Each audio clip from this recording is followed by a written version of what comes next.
Regardez autour de vous en ce moment même. Regardez votre vie, vos cicatrices, vos victoires, vos échecs. Et maintenant, permettez-moi de vous poser une question qui va peut-être bouleverser tout ce que vous croyez savoir sur le destin, sur Dieu, sur vous-même. Et si je vous disais que chaque larme que vous avez versée était absolument nécessaire, que chaque porte qui s'est fermée devant vous était exactement la porte qui devait se fermer, que chaque trahison, chaque moment de désespoir, chaque instant où vous avez pensé que vous ne pourriez pas continuer, tout cela faisait partie d'un ordre si parfait, si absolu, que même votre douleur avait un sens cosmique? Il y a plus de 3 siècles, dans les rues étroites d'Amsterdam, un jeune homme a osé penser l'impensable. Il a osé dire tout haut ce que personne n'avait le courage de murmurer. Et pour cela, ils l'ont maudit, ils l'ont chassé, ils ont tenté d'effacer son nom de l'histoire. Mais ces idées étaient trop puissantes pour être détruites. Elles ont survécu, elles ont grandi. Et aujourd'hui, elles peuvent transformer votre vie d'une manière que vous n'imaginez même pas encore. Mais avant de plonger dans cette histoire extraordinaire qui va remettre en question tout ce que vous pensez savoir sur la réalité, si vous aimez les histoires qui inspirent, qui transforment, qui donnent un sens nouveau à l'existence, n'oubliez pas de vous abonner à cette chaîne. Activez la cloche pour ne manquer aucun moment de ces récits qui changent des vies. Et dites-moi dans les commentaires, de quel pays regardez-vous cette vidéo? Et quelle heure est-il chez vous en ce moment? Je suis curieux de savoir où cette histoire va voyager aujourd'hui. Et si vous êtes sur mobile, hyper cette vidéo maintenant, ça aide énormément à faire découvrir ce contenu à plus de personnes qui en ont besoin. Amsterdam, 1632.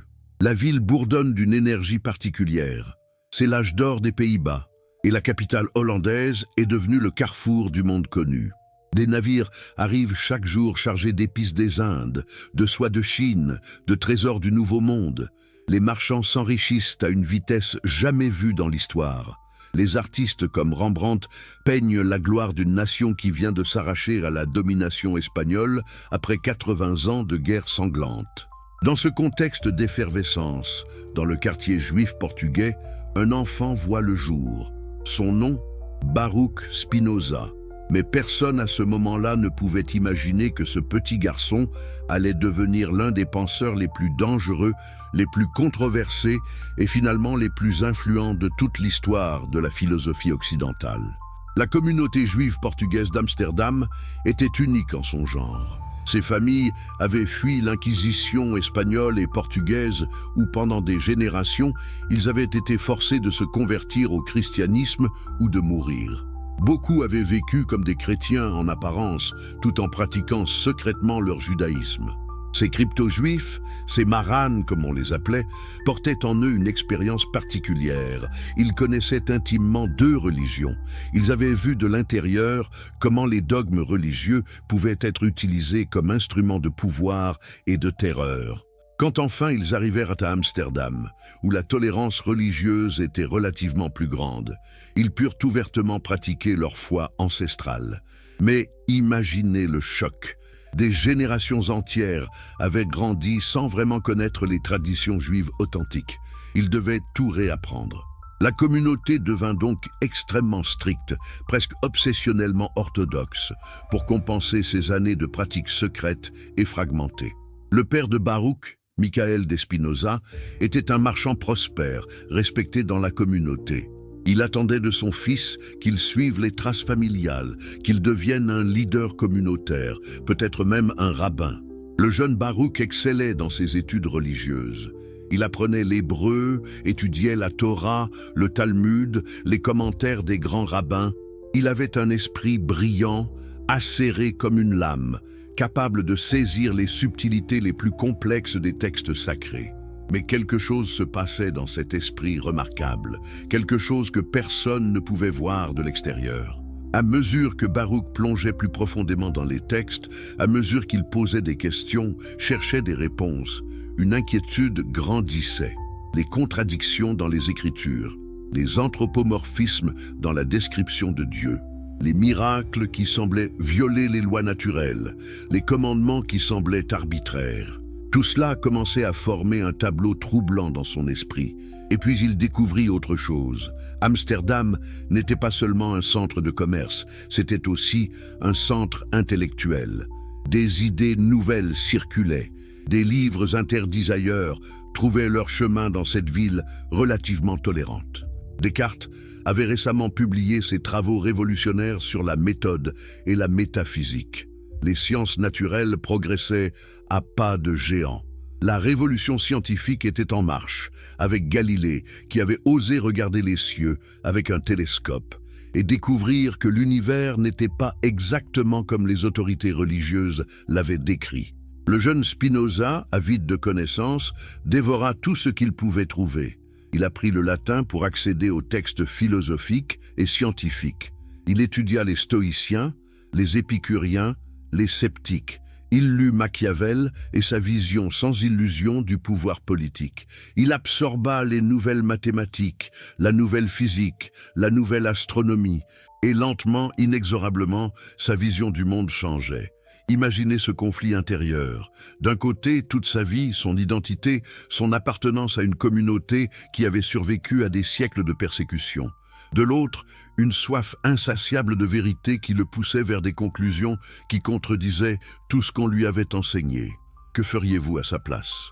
Resteriez-vous silencieux pour préserver la paix, ou auriez-vous le courage de suivre votre raison, quel qu'en soit le prix? Spinoza ne pouvait pas se taire. Ce n'était pas dans sa nature. Il commença à poser des questions dangereuses. Pourquoi Dieu aurait-il besoin d'êtres humains pour l'adorer? Si Dieu est parfait et tout-puissant, comment peut-il être affecté par nos actions? Les miracles sont-ils vraiment possibles ou sont-ils simplement des événements naturels que nous ne comprenons pas encore? Moïse a-t-il vraiment écrit le Pentateuque ou ces textes ont-ils été compilés beaucoup plus tard? Ces questions ne passèrent pas inaperçues. Dans une communauté encore traumatisée par des générations de persécutions qui tentaient désespérément de préserver son identité et sa cohésion, un jeune homme brillant qui remettait en question les fondements mêmes de la foi était perçu comme une menace existentielle. Les rabbins vinrent le voir, d'abord avec gentillesse, essayant de le ramener sur le droit chemin, puis avec des avertissements plus sévères. Mais comment faire taire un esprit qui a goûté à la liberté de penser? Comment demander à quelqu'un qui a vu une vérité plus large de retourner à des vérités plus étroites? Spinoza ne pouvait pas, même s'il l'avait voulu. Il avait franchi un point de non-retour. Il avait vu que l'empereur était nu, et il ne pouvait plus prétendre voir les beaux vêtements que tout le monde disait admirer. Les autorités de la communauté essayèrent une autre approche. On lui offrit de l'argent, une rente annuelle confortable s'il acceptait simplement de garder ses opinions pour lui-même, de ne pas les exprimer publiquement.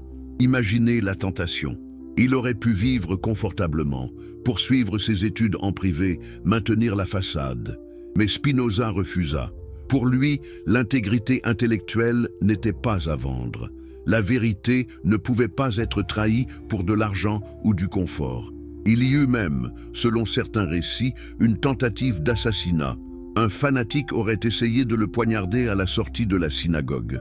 Et Spinoza aurait gardé le manteau troué pour le reste de sa vie, comme rappel du prix que la vérité peut exiger. Vrai ou non, cette histoire capture quelque chose d'essentiel. Les idées de Spinoza étaient aperçues comme si dangereuses que certains étaient prêts à tuer pour les faire taire. Finalement, le 27 juillet 1656, Baruch Spinoza, alors âgé de 23 ans, fut convoqué devant les autorités de la communauté juive portugaise d'Amsterdam. Ce qui suivit fut l'un des actes d'excommunication les plus sévères jamais prononcés. Les mots utilisés étaient d'une violence extraordinaire.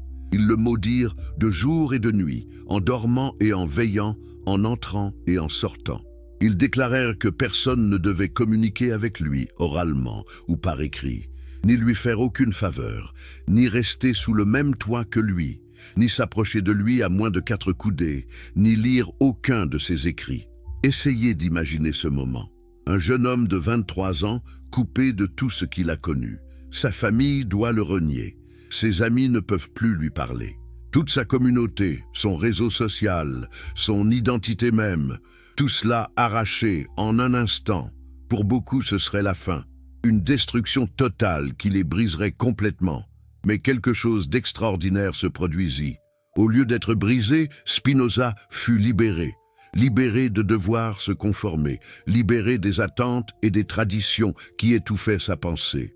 Libéré de prétendre croire ce qu'il ne croyait plus. Il quitta Amsterdam pour un temps, latinisa son nom de Baruch, béni en hébreu, à Benedictus, béni en latin, et commença la vraie œuvre de sa vie. Il apprit le métier de polisseur de lentilles. Un travail manuel précis qui lui permettait de gagner modestement sa vie tout en lui laissant du temps pour penser et écrire. Il y a quelque chose de symboliquement parfait dans ce choix. Polir des lentilles, rendre le verre plus clair, plus transparent, permettant aux gens de voir plus nettement. N'était-ce pas exactement ce que sa philosophie cherchait à faire? Polir nos perceptions, clarifier notre vision, nous permettre de voir la réalité telle qu'elle est vraiment? Spinoza s'installa dans différentes villes hollandaises, vivant simplement presque austèrement. Il refusa les positions prestigieuses qui lui furent offertes, dont une chaire de philosophie à l'université de Heidelberg, parce qu'il craignait que cela limiterait sa liberté de penser et d'écrire. Il vécut de son travail manuel et de quelques contributions de ses amis, se contentant du strict nécessaire. Mais dans cette vie simple, dans cette relative solitude, quelque chose d'extraordinaire prenait forme. Spinoza développait un système philosophique d'une cohérence et d'une radicalité jamais vues auparavant. Un système qui allait remettre en question non seulement la religion organisée, mais toute la façon dont l'Occident avait pensé Dieu, la nature, l'esprit, le corps, la liberté et le sens même de l'existence humaine. Son œuvre majeure, l'Éthique, qu'il écrivit sur plusieurs années mais qui ne fut publiée qu'après sa mort, était structurée comme un traité géométrique. Des définitions, des axiomes, des propositions, des démonstrations, comme s'il appliquait la rigueur des mathématiques à la métaphysique et à l'éthique. Pourquoi cette approche ? Parce que Spinoza était convaincu que la vérité sur la nature de la réalité pouvait être démontrée avec la même certitude qu'un théorème géométrique. Et quelle était cette vérité qui émergeait de son système rigoureux? Quelque chose qui choqua profondément ses contemporains et continue de fasciner aujourd'hui. Il n'y a qu'une seule substance dans l'univers, une seule. Tout ce qui existe n'est que des modes, des manifestations de cette substance unique. Et cette substance, Spinoza l'appelle indifféremment Dieu ou la nature. Deus sive natura, Dieu, c'est-à-dire la nature. Comprenez-vous la radicalité de cette affirmation? Pendant des siècles, la pensée occidentale avait maintenu une séparation stricte entre le Créateur et la création, entre Dieu transcendant et le monde matériel, entre le sacré et le profane. Et vient Spinoza qui dit « Cette séparation est une illusion. Il n'y a pas un Dieu là-haut, séparé de la nature, ici-bas. Il n'y a qu'une seule réalité infinie, éternelle, qui se manifeste dans tout ce qui existe. Cela signifie que vous, moi, cette table, cette planète, les étoiles lointaines, tout pensée, tout sentiment, tout mouvement, tout cela est Dieu. Pas des créations de Dieu, mais des expressions de Dieu, des modes de la substance divine infinie. Vous n'êtes pas séparés de Dieu essayant de le trouver ou de lui plaire. Vous êtes une manifestation nécessaire de Dieu se connaissant lui-même. Et les miracles? Si Dieu et la nature sont identiques, si Dieu agit toujours selon des lois fixes et immuables qui sont sa propre nature, alors les miracles au sens traditionnel sont impossibles. Ce que nous appelons miracles ne sont que des événements naturels dont nous ne comprenons pas encore les causes. Un miracle ne serait possible que si Dieu violait ses propres lois, ce qui signifierait que Dieu agirait contre sa propre nature, ce qui est une contradiction logique. Et le libre arbitre, voici où Spinoza devient vraiment provocateur. Si tout ce qui existe fait partie de la substance infinie, si tout se déroule selon les lois nécessaires de la nature divine, alors où est la place pour un libre arbitre au sens où nous l'entendons habituellement? Nous nous croyons libres uniquement parce que nous sommes conscients de nos désirs, mais ignorants des causes qui les déterminent. Nous sommes comme la pierre volante qui, si elle avait conscience, croirait qu'elle vole librement, alors qu'elle ne fait qu'obéir aux lois de la physique. Mais attention, Et c'est crucial. Dire que le libre arbitre est une illusion ne signifie pas que nous sommes impuissants. Cela signifie que nous devons repenser ce que signifie être libre. Pour Spinoza, la vraie liberté n'est pas l'absence de détermination causale. C'est l'autodétermination, basée sur la compréhension. Plus vous comprenez les causes qui vous déterminent, plus vous pouvez agir en accord avec votre propre nature, plutôt que d'être ballotté par des forces externes que vous ne comprenez pas. Pensez-y. Une personne qui ne comprend pas ses émotions est esclave de ses émotions. Elles surgissent, elle la contrôle, elle réagit. Mais une personne qui comprend profondément les causes de ses émotions, qui voit clairement comment ses peurs, ses désirs, ses espoirs sont liés à des expériences passées et à des croyances présentes, cette personne gagne un pouvoir réel. Non pas le pouvoir d'être totalement libre de ses causes, mais le pouvoir de travailler intelligemment avec elles. Et c'est exactement ce que Spinoza propose dans son éthique, un chemin de libération à travers la connaissance. Il identifie 3 niveaux de connaissance. Le premier niveau est la connaissance imaginative, ou opinion vague, basée sur des expériences aléatoires et des ondites. La plupart des gens vivent à ce niveau. Le deuxième niveau est la raison, où nous commençons à comprendre les causes et les relations réelles. Et le troisième niveau, le plus élevé, est ce qu'il appelle la science intuitive, ou connaissance du troisième genre, où nous comprenons directement comment les choses particulières découlent de la nature éternelle et infinie de Dieu. Quand vous atteignez ce troisième niveau de connaissance, quelque chose de profond se produit. Vous voyez votre propre existence comme nécessaire. Vous voyez comment tout ce qui vous est arrivé devait arriver. Vous voyez comment vous êtes une expression unique et irremplaçable de la totalité infinie. Et dans cette vision, vous expérimentez ce que Spinoza appelle l'amor intellectualis Dei, l'amour intellectuel de Dieu. Cet amour n'est pas une émotion sentimentale. C'est une compréhension si profonde de votre unité avec la totalité que vous aimez la réalité elle-même. Inconditionnellement, vous aimez votre propre existence nécessaire. Vous aimez même ce qui vous fait souffrir, parce que vous voyez que cela aussi est nécessaire, que cela aussi fait partie du grand déploiement de la nature infinie. C'est ce que plus tard Nietzsche appellera amor fati, l'amour du destin.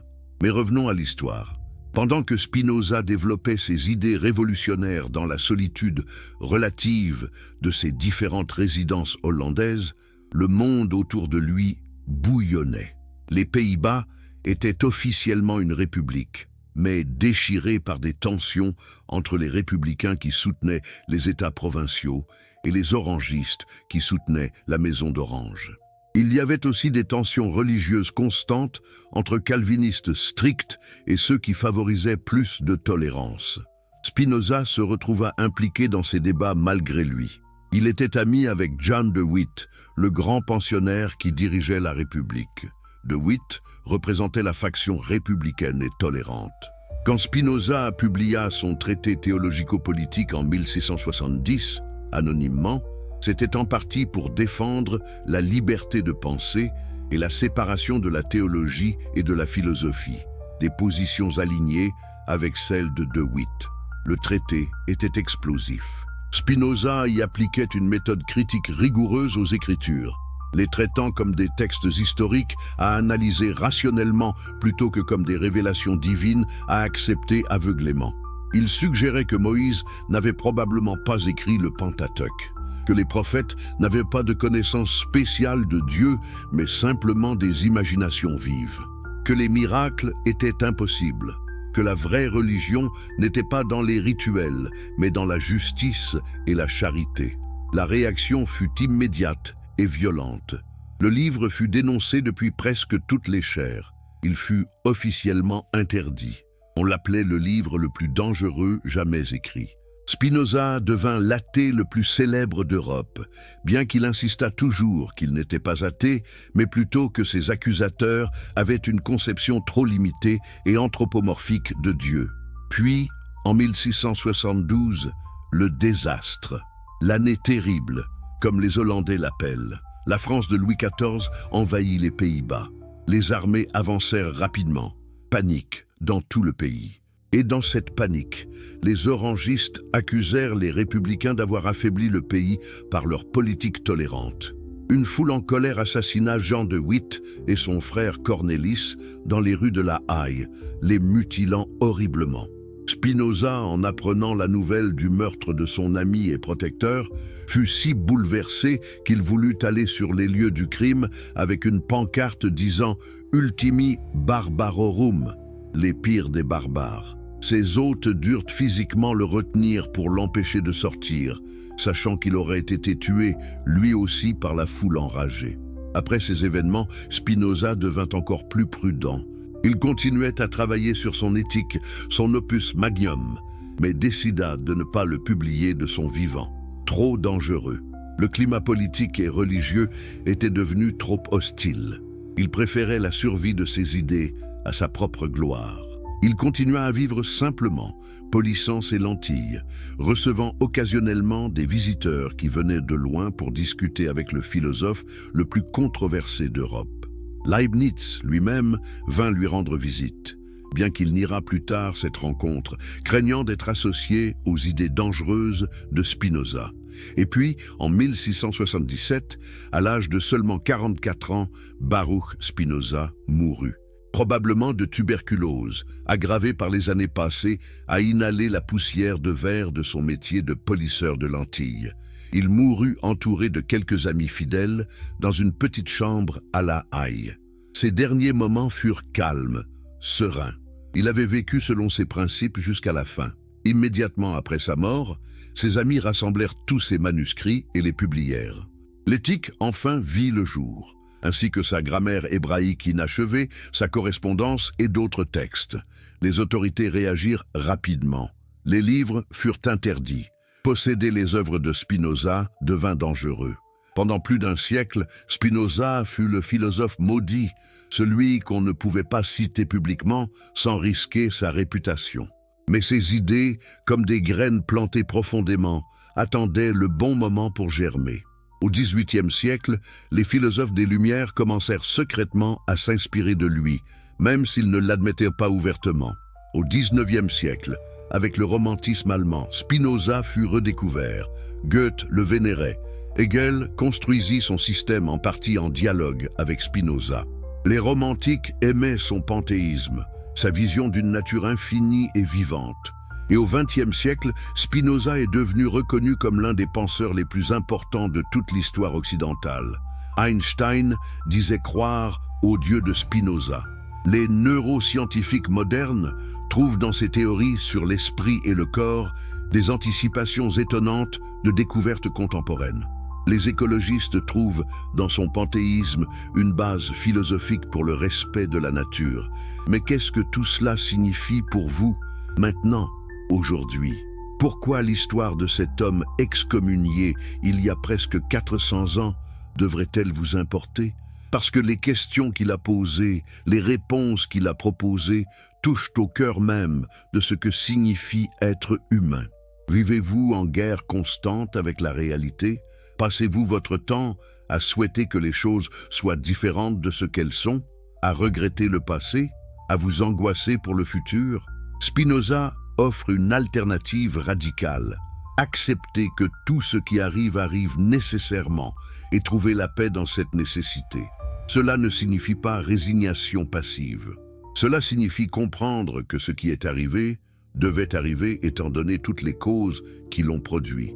Et maintenant, nouvelles causes, nouveaux effets.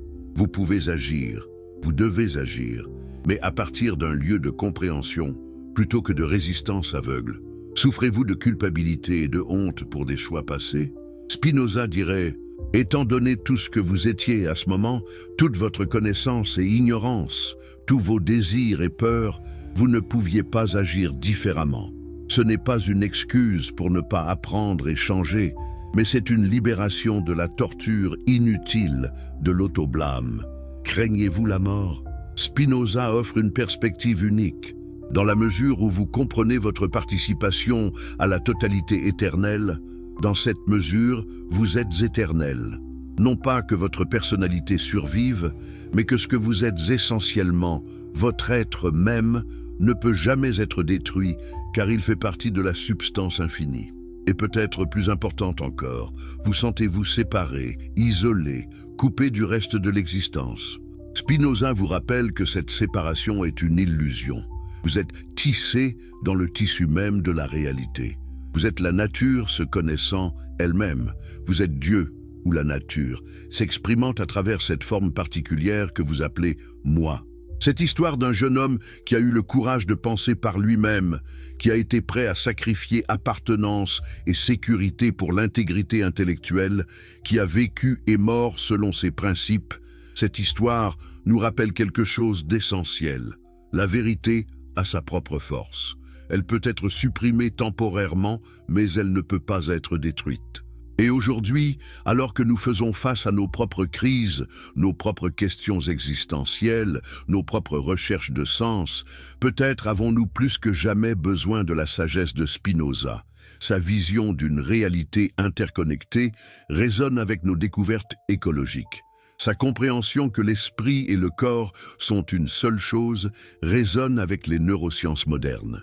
Son éthique basée sur la compréhension plutôt que sur l'obéissance résonne avec notre besoin d'autonomie et d'authenticité. L'histoire de Spinoza est l'histoire de quelqu'un qui a regardé la réalité en face, sans illusion, sans réconfort facile, et y a trouvé non pas le désespoir, mais une joie profonde. Une acceptation radicale de ce qui est, combinée avec un engagement passionné à comprendre toujours plus profondément. Un amour de l'existence elle-même, inconditionnellement. Alors, regardez à nouveau votre vie maintenant. Ces échecs que vous regrettez tant, ces douleurs qui semblent insupportables, ces moments où vous avez pensé que l'univers était contre vous. Et si tout cela était exactement ce qui devait être, non pas parce qu'un Dieu extérieur l'a décidé, mais parce que c'est le déploiement nécessaire de causes infinies convergant en ce moment précis de votre existence. Et ce moment présent, où vous écoutez ces mots, où ces idées entrent dans votre conscience, ce moment aussi est nécessaire. Il fait partie de votre histoire. Une histoire qui continue à s'écrire, non pas par un choix libre au sens traditionnel, mais par la puissance même de votre être s'exprimant de plus en plus pleinement à mesure que vous comprenez de plus en plus profondément. Vous n'êtes pas une erreur, vous n'êtes pas un accident, vous êtes une expression nécessaire, unique, irremplaçable de la totalité infinie. Et dans cette nécessité se trouve votre dignité absolue. Rien ne peut vous l'enlever, aucune circonstance externe ne peut diminuer le fait fondamental que vous êtes, que vous participez à l'éternité, que vous êtes, en ce moment même, la nature divine se connaissant elle-même à travers votre conscience unique. C'est cela le cadeau de Spinoza. Non pas des réponses faciles, non pas du réconfort bon marché, mais une vérité qui, si vous avez le courage de vraiment la regarder, de vraiment la comprendre, peut vous libérer d'une manière que rien d'autre ne peut. Une vérité qui transforme même la souffrance en quelque chose de porteur de sens. Une vérité qui fait de chaque instant une participation au sacré, parce que tout est sacré, tout est divin, tout est la nature infinie s'exprimant. Et maintenant, vous portez cette histoire en vous. L'histoire d'un homme qui a osé penser différemment, qui a payé le prix de son courage, qui nous a laissé un héritage d'une richesse incommensurable. Que ferez-vous avec cette connaissance? Comment cela changera-t-il votre façon de voir vos défis, vos relations, votre propre existence? Peut-être commencerez-vous à voir les choses différemment. Peut-être qu'au lieu de demander « pourquoi moi ?», vous commencerez à demander « qu'est-ce que cela m'apprend ?» Peut-être qu'au lieu de résister à ce qui est, vous commencerez à explorer comment travailler avec ce qui est. Peut-être qu'au lieu de vous sentir victime du destin, vous commencerez à vous voir comme une expression du destin lui-même. Et si cela arrive, si quelque chose en vous s'ouvre à cette perspective plus large, alors l'esprit de Spinoza vit encore. Non pas comme un fantôme du passé, mais comme une force vivante dans le présent, parce que la vérité qu'il a découverte n'est pas sa vérité personnelle. C'est la vérité de la nature elle-même, éternelle, immuable, toujours disponible à ceux qui ont le courage de vraiment regarder. Votre vie continue. Les défis continueront à venir. La douleur fera toujours partie de l'expérience humaine. Mais maintenant, vous avez peut-être un outil nouveau, une perspective nouvelle. Une façon de voir qui ne nie pas la difficulté, mais la contextualise dans quelque chose de plus grand, qui ne promet pas que tout sera facile, mais suggère que tout, absolument tout, peut être porteur de sens quand vu de la bonne perspective. Et cette perspective, cet amour de la réalité telle qu'elle est, cet engagement à comprendre toujours plus profondément, c'est peut-être la sagesse la plus profonde que n'importe quel humain peut atteindre. C'est la promesse de Spinoza. C'est son cadeau à nous, à travers les siècles. Un cadeau qui ne se démode jamais, qui ne perd jamais sa pertinence, parce qu'il parle de quelque chose de fondamental dans la condition humaine. Alors, acceptez le destin, non pas avec résignation, mais avec compréhension, non pas avec passivité, mais avec engagement conscient. Acceptez que tout ce qui est arrivé devait arriver, et tout ce qui arrivera, arrivera nécessairement. Mais dans cette nécessité, trouvez votre liberté. La liberté de comprendre, d'agir consciemment, d'aimer la réalité elle-même, c'est le message de Spinoza. C'est son héritage. Et maintenant, c'est vôtre. Vous êtes-vous déjà demandé ce qui se passe dans l'esprit d'un génie au moment où il découvre une vérité qui va changer le monde? Ce moment précis où les pièces du puzzle commencent à se mettre en place, où les voiles de l'illusion tombent un par un, révélant une réalité si claire, si évidente, que vous vous demandez comment personne ne l'a vue avant. C'est dans ces moments que l'histoire bascule. Et aujourd'hui, nous allons plonger encore plus profondément dans l'univers de Baruch Spinoza, dans ces moments de révélation qui ont forgé l'une des philosophies les plus puissantes jamais conçues. Mais avant que nous commencions ce voyage extraordinaire dans les profondeurs de la pensée humaine, si vous aimez les histoires qui transforment, qui bouleversent nos certitudes et nous font voir le monde avec des yeux nouveaux, abonnez-vous à cette chaîne maintenant. Activez la cloche pour ne manquer aucun de ces récits qui changent des vies.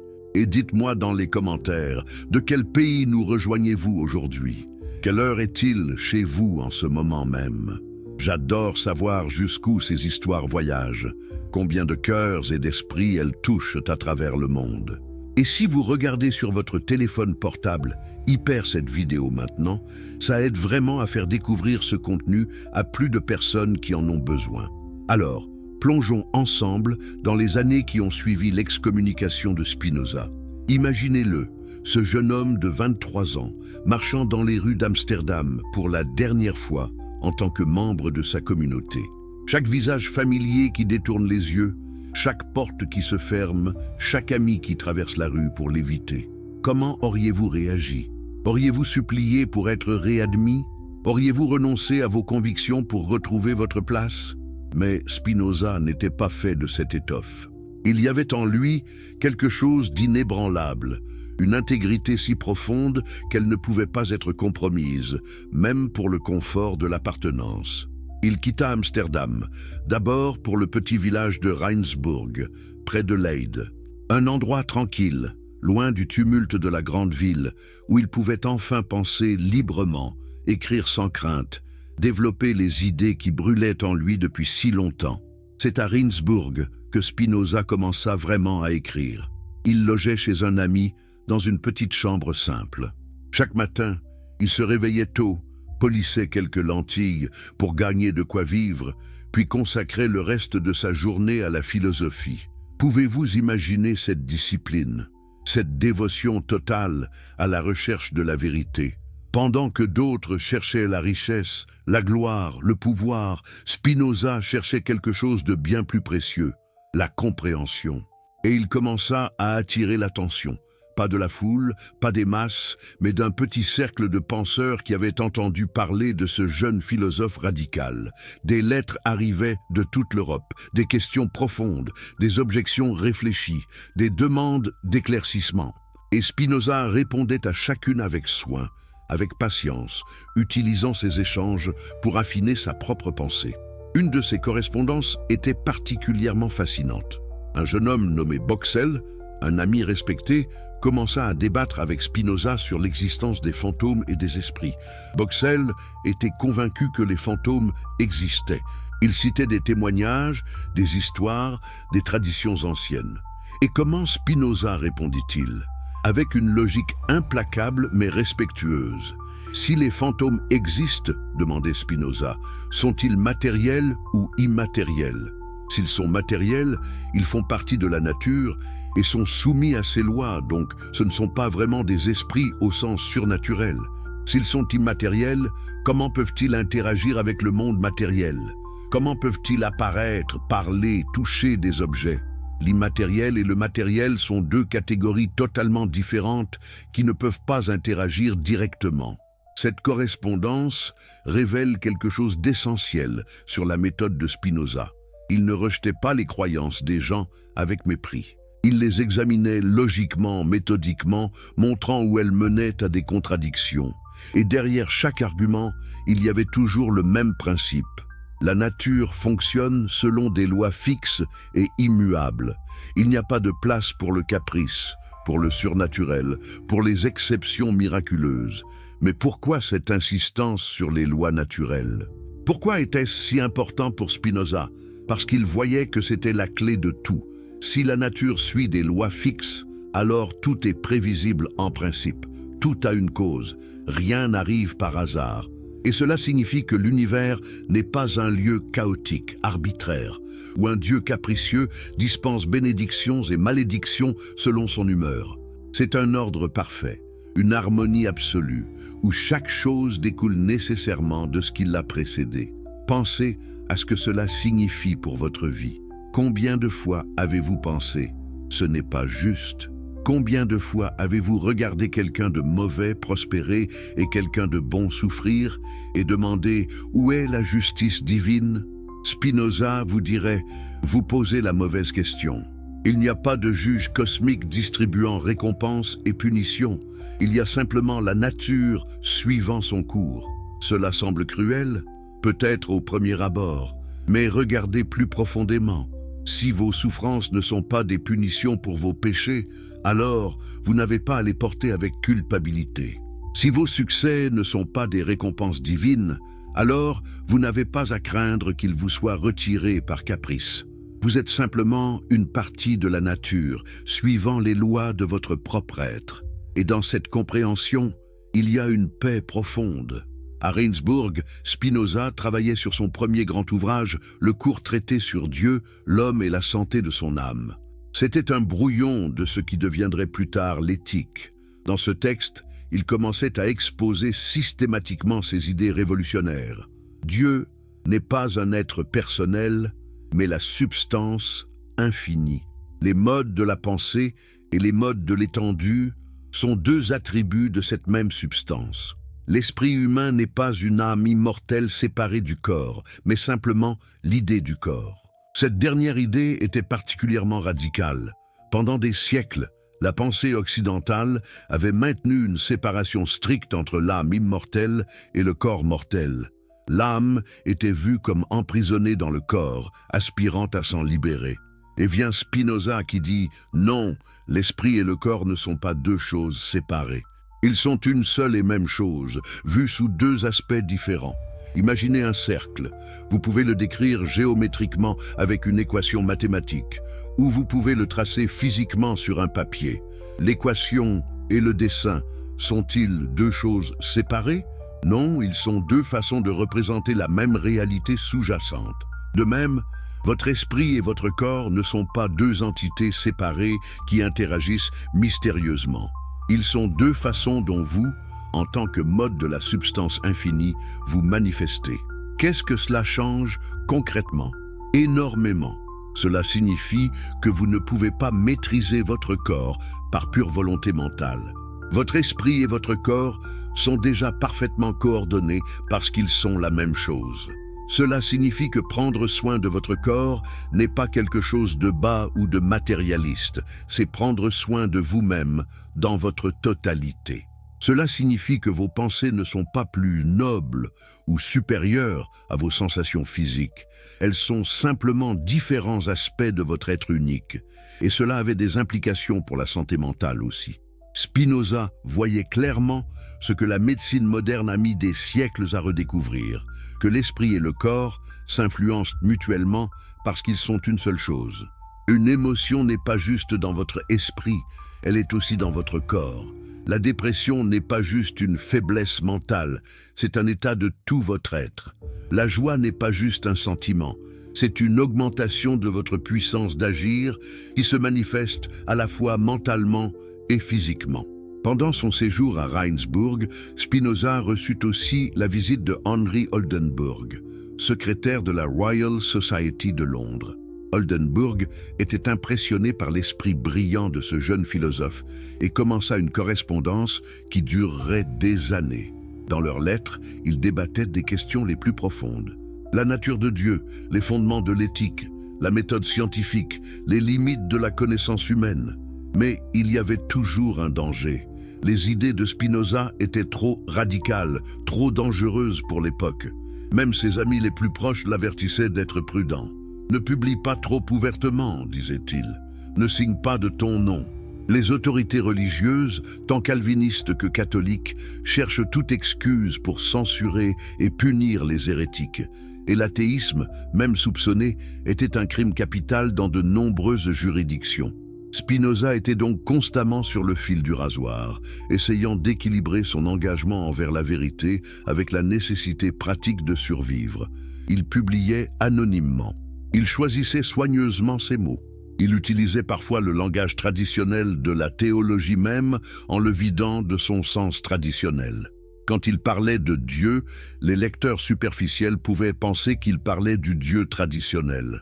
Mais ceux qui lisaient attentivement comprenaient qu'il parlait de quelque chose de radicalement différent. En 1663, Spinoza publia son premier livre sous son propre nom, Les principes de la philosophie de Descartes. C'était une exposition géométrique de la philosophie cartésienne. Pourquoi Descartes ?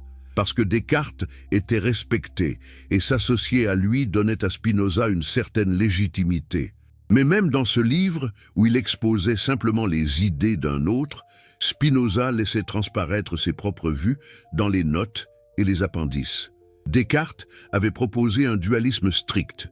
Deux substances fondamentalement différentes, l'esprit, res cogitant, et la matière, res extensa. Spinoza, tout en exposant fidèlement cette vue, suggérait déjà qu'il y avait des problèmes avec ce dualisme. Comment deux substances totalement différentes peuvent-elles interagir? Comment l'esprit peut-il mouvoir le corps si l'esprit n'est pas matériel? Ce sont ces questions qui mèneront Spinoza à sa propre solution. Il n'y a qu'une seule substance avec différents attributs. Vers 1663, Spinoza déménagea à Voorburg, un village près de La Haye.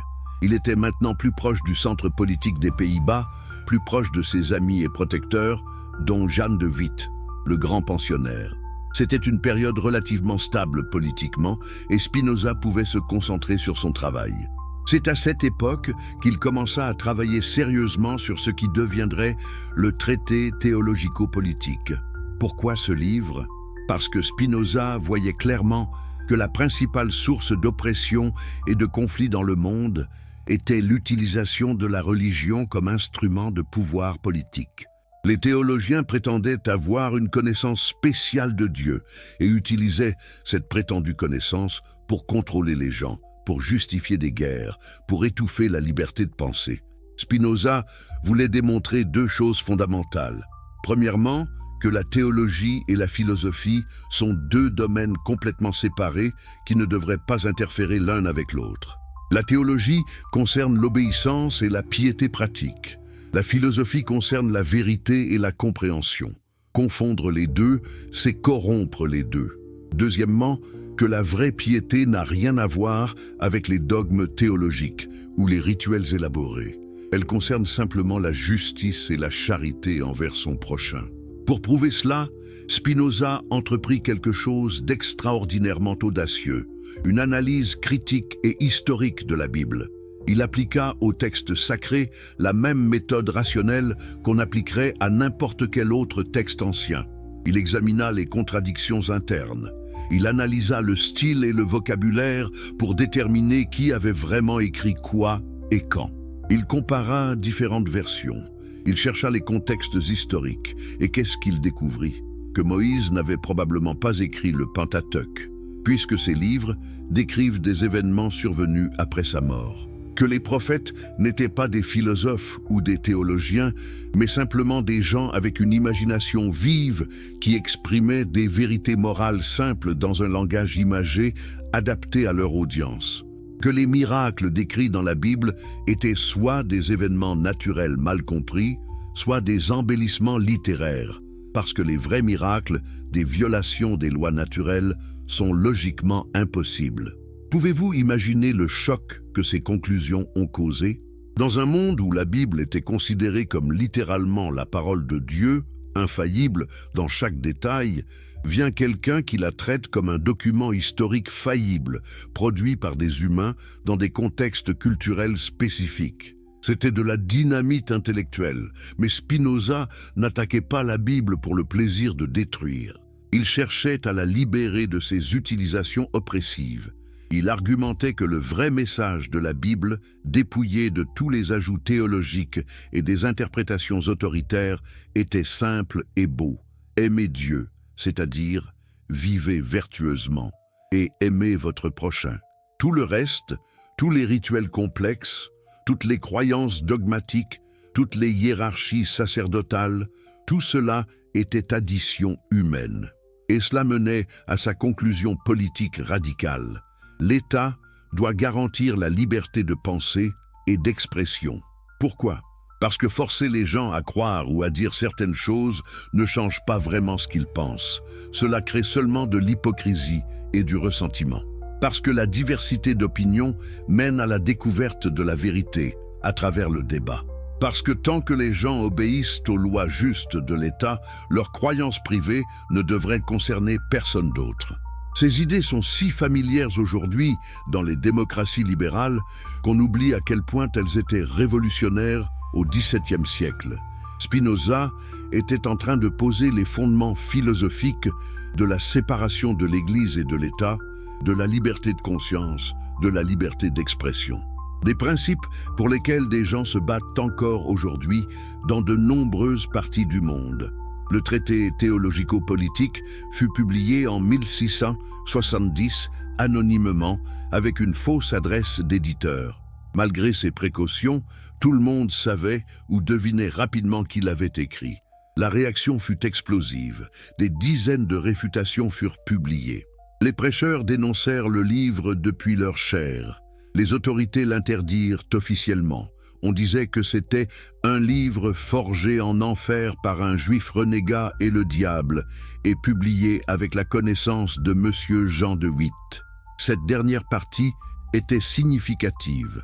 Le fait que de Witt, le leader républicain, était associé au livre, même s'il n'avait probablement pas joué de rôle direct dans sa publication, montrait à quel point la politique et la religion étaient entremêlées. Les orangistes, qui voulaient restaurer le pouvoir de la Maison d'Orange, utilisaient l'orthodoxie religieuse comme arme politique. Les républicains, qui favorisaient un gouvernement par les États provinciaux, tendaient vers plus de tolérance religieuse. Et Spinoza se retrouvait au milieu de cette bataille. Mais même pendant cette tempête de controverses, Spinoza continuait son travail le plus important, l'éthique. Depuis des années maintenant, il perfectionnait ce qui serait son chef-d'œuvre, une exposition systématique et géométrique de toute sa philosophie. L'éthique n'était pas juste un livre sur la morale, c'était une vision complète de la réalité, de Dieu, de la nature, de l'esprit humain, des émotions, du bonheur et de la liberté. Le livre était structuré en 5 parties. La première partie traitait de Dieu ou la nature, établissant qu'il n'y a qu'une seule substance infinie. La deuxième partie traitait de la nature de l'esprit humain et de sa connaissance. La troisième partie analysait les émotions et leurs causes. La quatrième partie examinait la servitude humaine face aux passions. Et la cinquième partie montrait le chemin vers la liberté et la béatitude à travers la connaissance. Ce qui est extraordinaire dans l'éthique, c'est sa méthode. Spinoza ne faisait pas d'appel à l'autorité, il ne citait pas des textes sacrés, il ne racontait pas d'anecdotes ou ne faisait pas d'arguments rhétoriques. Il procédait comme Euclide dans ses éléments de géométrie. Définition, axiome, proposition, démonstration. Chaque proposition suivait logiquement des précédentes. C'était une chaîne de raisonnement si serrée, si rigoureuse, que si vous acceptiez les prémices, vous deviez accepter les conclusions. Et quelles conclusions? Que Dieu n'est pas un être qui pense et agit séparément de la nature, mais que Dieu et la nature sont identiques. Que tout ce qui existe existe nécessairement et ne pourrait pas être différent. Que le libre arbitre est une illusion née de notre ignorance des causes qui nous déterminent. Que les émotions ne sont ni bonnes ni mauvaises en elles-mêmes, mais simplement des augmentations ou diminutions de notre puissance d'agir. Que le chemin vers le bonheur passe par la connaissance rationnelle et l'amour intellectuel de Dieu, c'est-à-dire de la totalité de la nature. Maintenant, vous pourriez demander comment Spinoza vivait-il concrètement selon ses principes? Était-ce juste de la philosophie abstraite ou est-ce qu'il incarnait vraiment ses idées? Tous les témoignages de ceux qui l'ont connu suggèrent qu'il vivait effectivement selon sa philosophie d'une manière remarquablement cohérente. Il vivait avec une simplicité extrême. Il n'avait presque pas de possession. Il portait les mêmes vêtements simples jour après jour. Il mangeait frugalement, souvent juste du pain, du fromage et un peu de bière. Certains jours, son repas ne coûtait que quelques centimes. Quand ses hôtes s'inquiétaient qu'il mangeait trop peu, il répondait en souriant qu'un philosophe n'a pas besoin de beaucoup pour vivre. Mais il n'était pas ascétique, dans le sens de quelqu'un qui se mortifie ou se nie. Il aimait fumer sa pipe. Il appréciait une bonne conversation avec des amis. Il prenait plaisir aux mathématiques et aux sciences naturelles. Il dessinait parfois pour se détendre. Il assistait parfois à des pièces de théâtre. Sa philosophie ne prônait pas la négation des plaisirs, mais simplement de ne pas en être esclave, de ne pas dépendre d'eux pour le bonheur. Et il incarnait vraiment cette sérénité dont il parlait dans l'éthique. Les gens remarquaient sa constance émotionnelle. Rien ne semblait le perturber profondément. Il n'était ni exalté dans la bonne fortune, ni abattu dans l'adversité. Il recevait les louanges et les critiques avec la même équanimité. Quand on l'attaquait vicieusement dans des pamphlets, il restait calme, répondant si nécessaire avec logique plutôt qu'avec émotion. Un incident illustre particulièrement sa nature. Un jour, la logeuse de Spinoza eut une dispute théologique avec une autre femme. La logeuse défendait farouchement l'orthodoxie religieuse et attaquait les vues hérétiques. Spinoza, entendant la conversation, intervint gentiment et dit à sa logeuse « Votre religion est bonne, elle vous rend vertueuse et charitable. Pourquoi pensez-vous qu'elle ne suffirait pas pour votre salut ?» C'était typique de Spinoza. Tolérant, non dogmatique, reconnaissant la valeur pratique de la religion, même s'il rejetait ses prétentions théologiques. Il y avait aussi son rapport aux animaux. Quelqu'un a rapporté avoir vu Spinoza mettre des mouches dans une toile d'araignée et regarder le combat qui s'ensuivait. Au premier abord, cela semble cruel, contradictoire avec son éthique. Mais rappelez-vous, pour Spinoza, il n'y a pas de bien et de mal absolu. L'araignée agit selon sa nature, la mouche selon la sienne. Observer cela n'est pas cruauté, c'est étude de la nature. Et Spinoza cherchait à comprendre toute la nature, y compris ces aspects que nous trouvons déplaisants. Mais il y avait aussi une tendresse chez cet homme. Il était patient avec ceux qui le comprenaient mal. Il prenait le temps d'expliquer ses idées encore et encore. Dans ses lettres, on le voit faire preuve d'une gentillesse remarquable envers ceux qui l'interrogeaient sincèrement, même quand leurs questions révélaient une incompréhension profonde de ses idées. En 1670, le contexte politique commença à se détériorer. La France de Louis XIV devenait de plus en plus agressive. La guerre était dans l'air. Et dans le climat de peur et d'incertitude qui précède toujours la guerre, la tolérance diminue. Les voix extrêmes gagnent en influence. L'orthodoxie religieuse stricte trouve de nouveaux partisans parmi ceux qui cherchent la certitude dans un monde incertain. Puis, en 1672, le désastre. L'année terrible.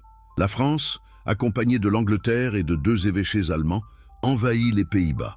Les armées françaises avancèrent avec une rapidité terrifiante. Province après province tomba.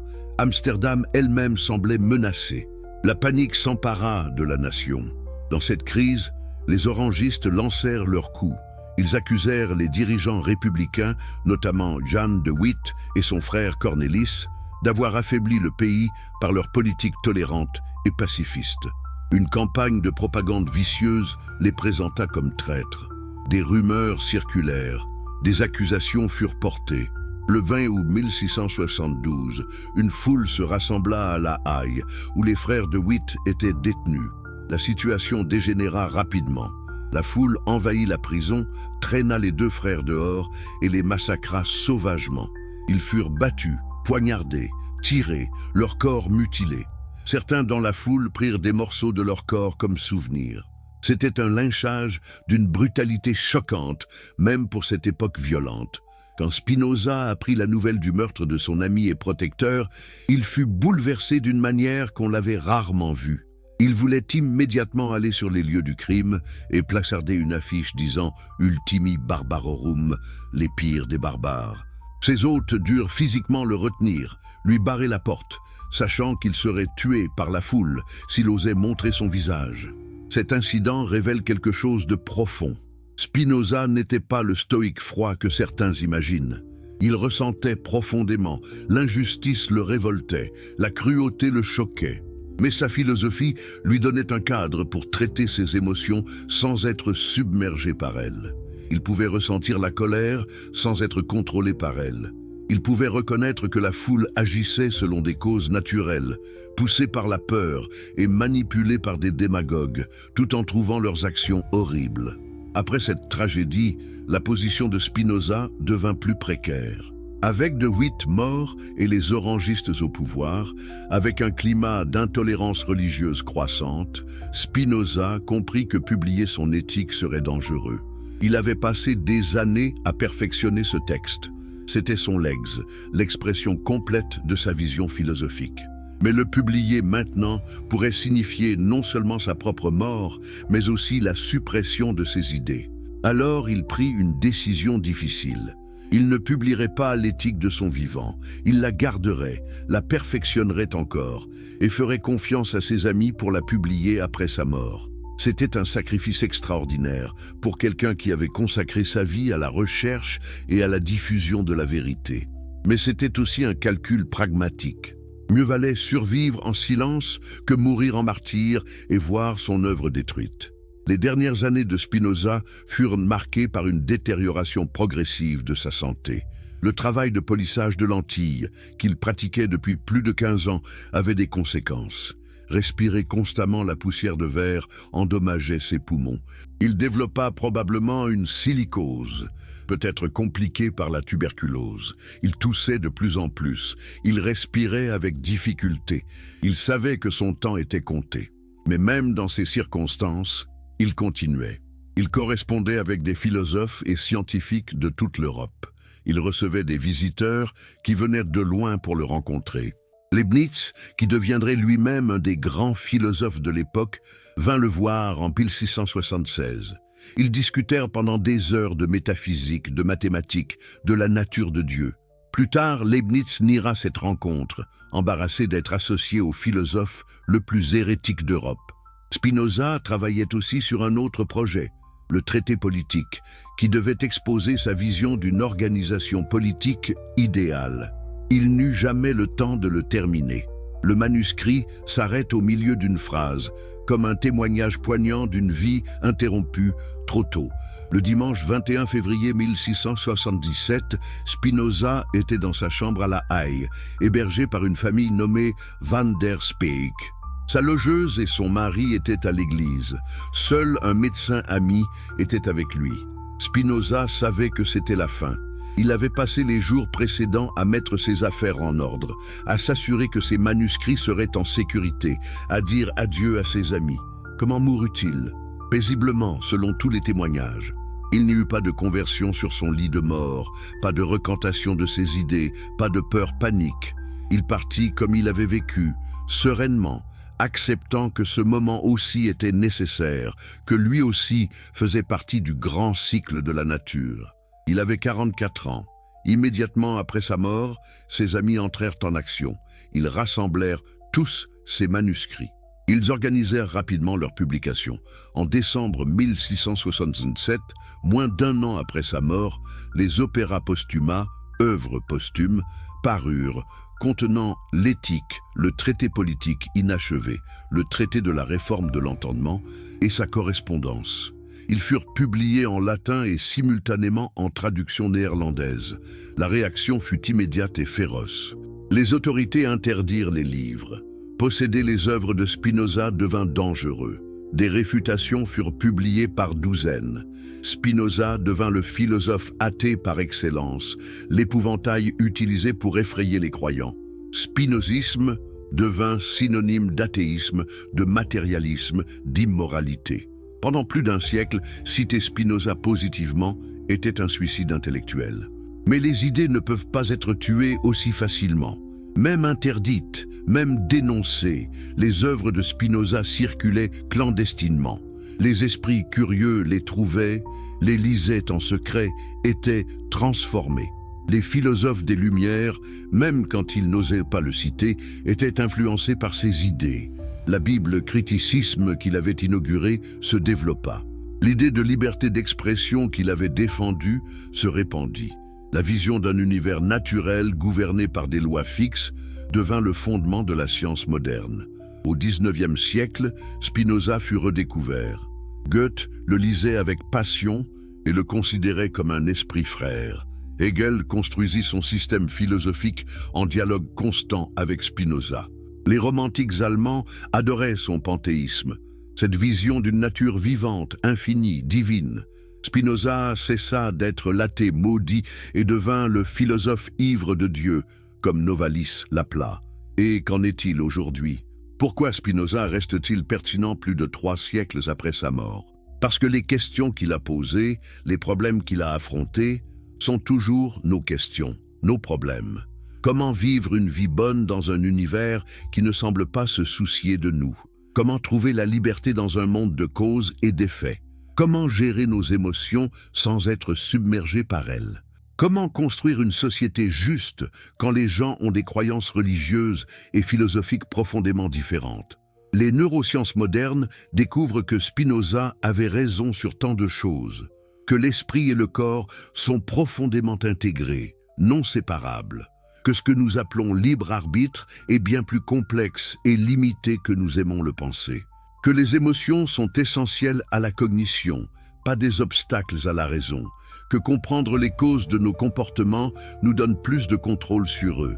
Les physiciens parlent d'un univers déterministe gouverné par des lois naturelles exactement comme Spinoza le décrivait. Les écologistes trouvent dans son panthéisme une base philosophique pour respecter la nature. Les défenseurs de la démocratie libérale citent son plaidoyer pour la liberté d'expression et la tolérance religieuse. Les thérapeutes utilisent des techniques qui ressemblent étrangement à son conseil de comprendre nos émotions pour les transformer. Et au niveau personnel, pour vous qui écoutez ceci maintenant, qu'est-ce que l'histoire de Spinoza offre? Elle offre un exemple de quelqu'un qui a vécu avec une intégrité absolue, qui n'a pas vendu ses convictions pour l'argent, le statut ou la sécurité, qui a enduré l'excommunication, la pauvreté, la maladie et la mort prématurée tout en maintenant sa sérénité intérieure. Elle offre aussi une philosophie qui, si vous avez le courage de vraiment l'examiner, peut transformer votre vie. L'idée que tout ce qui arrive est nécessaire, que vous êtes une partie de la nature infinie, pas séparée d'elle, que votre bonheur ne dépend pas de circonstances externes, mais de votre compréhension, que la vraie liberté vient de la connaissance, pas de l'illusion du libre arbitre, que vous pouvez aimer la vie telle qu'elle est, pas malgré ses difficultés, mais les incluant, parce que tout fait partie du grand déploiement nécessaire de la réalité. Allez-vous accepter cette vision? Allez-vous la rejeter? C'est à vous de décider. Mais au moins maintenant, vous connaissez l'histoire. Vous savez qu'il y a eu un homme qui a osé penser différemment, qui a payé le prix de son courage et qui nous a laissé un héritage, qui continue de transformer des vies des siècles après sa mort. Et peut-être, juste peut-être, quelque chose en vous a été touché par cette histoire, quelque chose s'est ouvert, une nouvelle possibilité s'est révélée.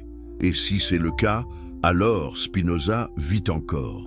Pas comme un fantôme du passé, mais comme une force vivante dans le présent, transformant encore et toujours ceux qui ont le courage de vraiment voir ce qu'il a vu. Avez-vous déjà ressenti ce moment étrange où tout ce que vous pensiez savoir sur vous-même, sur le monde, sur la réalité elle-même, commence à s'effondrer? Non pas dans la terreur, mais dans quelque chose qui ressemble presque à un soulagement, comme si vous portiez un poids invisible pendant des années et que soudain, sans prévenir, ce poids se dissout. C'est exactement ce que les idées de Spinoza peuvent provoquer quand elles pénètrent vraiment dans votre conscience. Et aujourd'hui, nous allons explorer les dimensions les plus profondes, les plus troublantes, et finalement les plus libératrices de sa pensée révolutionnaire. Mais avant de plonger dans ces profondeurs qui vont peut-être tout changer pour vous, si vous aimez les histoires qui transforment vraiment, qui ne vous laissent pas inchangés, abonnez-vous à cette chaîne maintenant. Activez la cloche, parce que chaque vidéo ici est conçue pour vous faire voir le monde différemment. Et dites-moi dans les commentaires, de quel coin du monde nous regardez-vous en ce moment? Quelle heure est-il chez vous? Je suis fasciné de savoir jusqu'où ces idées voyagent et qui elles touchent. Et si vous êtes sur votre téléphone portable, hyper cette vidéo maintenant, cela aide vraiment à faire découvrir ce contenu à plus de gens qui cherchent des réponses profondes aux questions de la vie. Revenons au cœur du système de Spinoza. Mais cette fois, explorons ce qu'il signifie vraiment pour votre vie quotidienne, pour vos relations, pour vos souffrances et vos joies. Parce que Spinoza n'a pas développé sa philosophie pour impressionner d'autres philosophes dans des tours d'ivoire. Il l'a développé comme un chemin pratique vers ce qu'il appelait la béatitude, un état de paix et de joie profonde qui ne dépend d'absolument rien d'extérieur. Commençons par quelque chose que presque tout le monde expérimente, la douleur du rejet, de l'abandon, de la trahison. Vous avez probablement vécu cela. Quelqu'un en qui vous aviez confiance vous a déçu. Quelqu'un que vous aimiez vous a quitté. Quelqu'un que vous respectiez vous a trahi. Et dans ces moments, vous avez peut-être ressenti cette douleur déchirante, ce sentiment que le monde est injuste, que vous ne méritiez pas cela, que les choses auraient dû être différentes. Maintenant, comment Spinoza vous inviterait-il à regarder cette situation? Pas avec des platitudes bon marché du genre « tout arrive pour une raison » ou « Dieu a un plan ». Non, Spinoza vous demanderait de vraiment comprendre ce qui s'est passé. Cette personne qui vous a blessé, pourquoi a-t-elle agi ainsi? Quelles étaient les causes? Son éducation, ses peurs, ses désirs, les circonstances de sa vie, la façon dont son cerveau traite les émotions, tout cela a convergé pour produire cette action qui vous a blessé. Est-ce que cela excuse l'action? Non. Est-ce que cela nie votre douleur? Absolument pas. Mais cela change quelque chose de fondamental dans votre relation à cette douleur. Parce que maintenant, vous voyez que cette personne n'était pas libre de choisir de vous faire du mal, ou non, au sens absolu. Elle était déterminée par une chaîne infinie de causes à agir exactement comme elle l'a fait. Et vous aussi, vous êtes déterminé dans votre réaction. Mais voici où cela devient intéressant. Comprendre que vous êtes tous deux déterminés ne vous rend pas impuissant. Au contraire, cela vous libère de l'énergie gaspillée en ressentiment. Le ressentiment vient de l'idée que cette personne aurait pu choisir différemment si elle l'avait vraiment voulu. Mais si vous comprenez profondément que non, elle ne pouvait pas, alors qu'advient-il du ressentiment? Il perd son emprise sur vous. Non parce que vous devenez indifférent, mais parce que vous voyez les choses comme elles sont vraiment. Et cela vous donne du pouvoir, le pouvoir de vous demander, étant donné ce qui s'est passé, étant donné qui je suis maintenant, comment vais-je répondre? Pas réagir automatiquement, mais répondre consciemment. Vais-je nourrir la haine et devenir amer? Vais-je fermer mon cœur et ne plus jamais faire confiance? Ou vais-je comprendre, apprendre et évoluer? Ces options sont aussi déterminées, mais la compréhension elle-même change les causes qui vous déterminent. Parlons maintenant de quelque chose d'encore plus universel, la peur de la mort. Spinoza a écrit que l'homme libre ne pense à rien moins qu'à la mort, et sa sagesse est une méditation non de la mort, mais de la vie. Qu'est-ce que cela signifie? Cela ne signifie pas ignorer stupidement votre mortalité. Cela signifie ne pas gaspiller votre vie présente à vous inquiéter de sa fin. Pensez à combien de vos décisions sont motivées par la peur de la mort. La peur de manquer quelque chose, la peur que le temps s'épuise, la peur de ne pas avoir accompli assez, la peur que votre vie n'ait pas eu de sens. Cette peur sous-jacente colore tant de choses. Elle vous pousse à accumuler des expériences sans vraiment les vivre, à poursuivre des réalisations pour prouver que vous avez existé, à vous accrocher désespérément au plaisir passager. Mais Spinoza offre quelque chose de radicalement différent. Il dit « Vous êtes déjà éternel », pas dans le sens où vous, en tant que cette personnalité particulière avec ses souvenirs particuliers, vivrez pour toujours, mais dans le sens où ce que vous êtes essentiellement, votre être même, fait partie de la substance éternelle et infinie. La forme change, la vague retourne à l'océan, mais l'eau était toujours et sera toujours. Maintenant, vous pourriez dire, mais c'est juste un jeu de mots philosophique. Moi, ce que je considère comme moi, je vais mourir et cesser d'exister. Comment cela me console? Et vous auriez raison de poser cette question. Spinoza ne nie pas que votre individualité cessera. Ce qu'il offre est une perspective transformée. Au lieu de voir votre vie comme un bref éclair dans une éternité vide, vous la voyez comme une expression nécessaire et unique de l'éternité elle-même.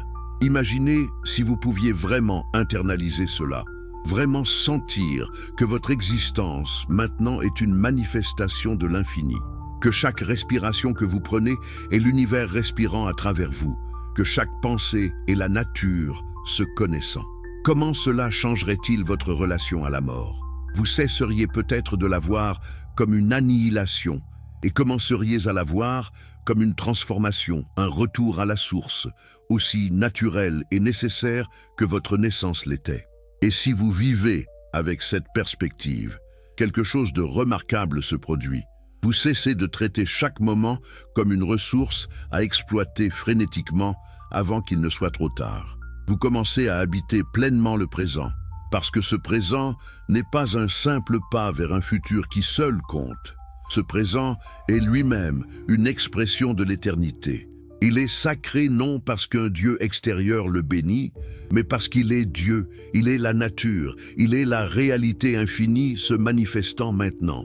Explorons maintenant la vision de Spinoza sur l'amour, parce que c'est ici que sa philosophie devient vraiment fascinante et troublante.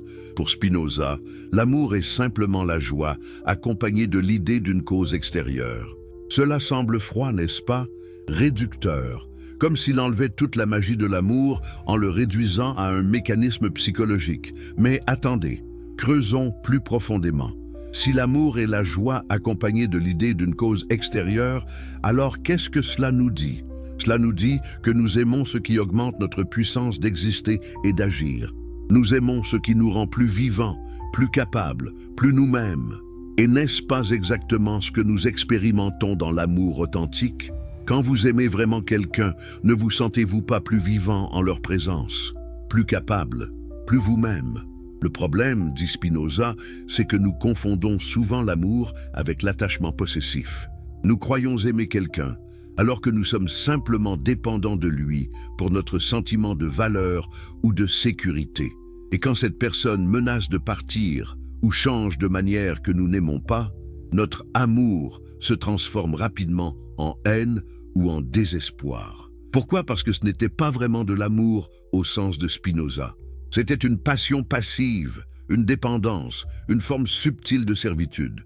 Le véritable amour, pour Spinoza, ne peut pas se transformer en haine. Pourquoi? Parce qu'il est basé sur la compréhension. Quand vous comprenez vraiment quelqu'un, quand vous voyez clairement les causes qui font qu'ils sont comme ils sont, vous pouvez encore être blessé par leurs actions, mais vous ne pouvez pas les haïr dans le sens de leur attribuer une méchanceté intrinsèque. Vous voyez qu'ils agissent selon leur nature, déterminés par des causes infinies, tout comme vous. Et cela mène à quelque chose que Spinoza appelle l'amour intellectuel. Ce n'est pas de l'amour au sens romantique ou émotionnel. C'est une compréhension si profonde de la nature nécessaire de quelqu'un ou de quelque chose que vous aimez sa simple existence. Vous aimez le fait qu'ils sont nécessairement exactement comme ils sont. Pas parce qu'ils vous donnent quelque chose ou comblent un besoin, mais simplement parce qu'ils sont une expression unique de la totalité infinie. Pouvez-vous imaginer aimer quelqu'un de cette façon? Aimez vos parents, non pas parce qu'ils étaient parfaits ou parce qu'ils vous ont donné tout ce dont vous aviez besoin, mais simplement parce qu'ils étaient déterminés par leur propre vie complexe à être exactement qui ils étaient. Aimez vos enfants non pas avec l'attachement anxieux qui veut les contrôler et les protéger de tout mal, mais avec la compréhension que leur chemin est leur propre expression nécessaire de la nature. Cela peut sembler froid au premier abord, mais c'est en fait la forme d'amour la plus profonde et la plus libératrice possible. Parce que c'est un amour qui ne demande pas à l'autre de changer pour répondre à vos besoins. C'est un amour qui ne se transforme pas en ressentiment quand l'autre n'est pas ce que vous voulez qu'il soit. C'est un amour qui peut coexister avec la douleur, avec le désaccord, même avec la séparation, parce qu'il est enraciné dans quelque chose de plus profond que les circonstances changeantes. Maintenant, parlons de quelque chose que Spinoza a compris d'une manière qui était des siècles en avance sur son temps. La relation entre l'esprit et le corps, entre nos pensées et nos émotions. Rappelez-vous, pour Spinoza, l'esprit et le corps ne sont pas deux choses séparées. Ils sont une seule chose vue sous deux aspects différents. Votre esprit est simplement l'idée de votre corps. Votre corps est simplement l'objet de votre esprit. Qu'est-ce que cela signifie pratiquement? Cela signifie que vous ne pouvez pas changer votre état mental par pure volonté, sans changer votre état corporel. Et vous ne pouvez pas changer votre état corporel sans affecter votre état mental. Ils sont la même chose. C'est pourquoi la méditation fonctionne. C'est pourquoi l'exercice affecte votre humeur. C'est pourquoi le trauma est stocké dans le corps. C'est pourquoi les maladies mentales ont souvent des composants physiques. Les neurosciences modernes confirment cela encore et encore. Le cerveau et le corps sont un système intégré.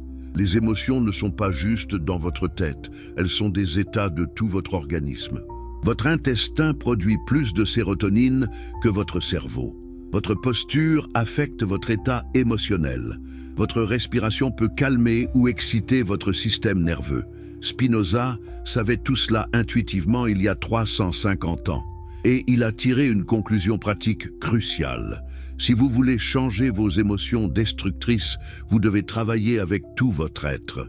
Pas seulement penser positivement ou être rationnel, mais comprendre les causes corporelles de vos états émotionnels. Remarquez la tension dans votre ventre quand vous êtes anxieux. Sentir la chaleur qui monte quand vous êtes en colère. Observez comment votre respiration change quand vous êtes triste. Et en observant sans jugement, en comprenant les causes, quelque chose de remarquable se produit. L'émotion commence à se transformer, non parce que vous la réprimez, mais parce que la compréhension elle-même change la nature de l'émotion. Une émotion que vous comprenez n'est plus une passion passive qui vous contrôle. Elle devient une action active que vous intégrez consciemment. Spinoza appelait cela « transformer les passions en actions ». Les passions sont des émotions qui nous arrivent, nous subissons. Les actions sont des états que nous comprenons et intégrons. Le chemin de la servitude à la liberté, pour Spinoza, c'est le chemin de la passion à l'action, de l'émotion subie à l'émotion comprise. Et cela mène à sa vision de la vertu. Pour la plupart des traditions morales, la vertu implique de réprimer vos désirs naturels, de résister à la tentation, de vous forcer à faire ce qui est bien, même quand vous voulez faire ce qui est mal. C'est une bataille constante, épuisante, entre votre vraie nature et ce que vous devriez être. Spinoza renverse complètement cela. Pour lui, la vertu n'est pas la répression, c'est la puissance. C'est votre capacité à agir selon votre propre nature, guidée par la compréhension rationnelle. Une personne vertueuse n'est pas quelqu'un qui se bat constamment contre lui-même. C'est quelqu'un qui agit avec clarté, force et intégrité parce qu'il comprend sa propre nature et la nature du monde. Pensez à quelqu'un que vous admirez vraiment, quelqu'un qui semble vivre avec intégrité et authenticité. Est-ce que cette personne semble se battre constamment contre elle-même? Probablement pas. Elle semble plutôt alignée, en harmonie avec elle-même. Elle fait ce qui est juste non pas parce qu'elle se force, mais parce que c'est l'expression naturelle de qui elle est vraiment. C'est ce que Spinoza appelle la liberté véritable. non pas la capacité de faire n'importe quoi capricieusement, mais la capacité d'agir selon votre nature la plus profonde, non entravée par l'ignorance, la peur ou les désirs confus. Et cette liberté ne vient pas d'un acte de volonté, elle vient de la compréhension. Plus vous comprenez vous-même et le monde, plus vous devenez libre.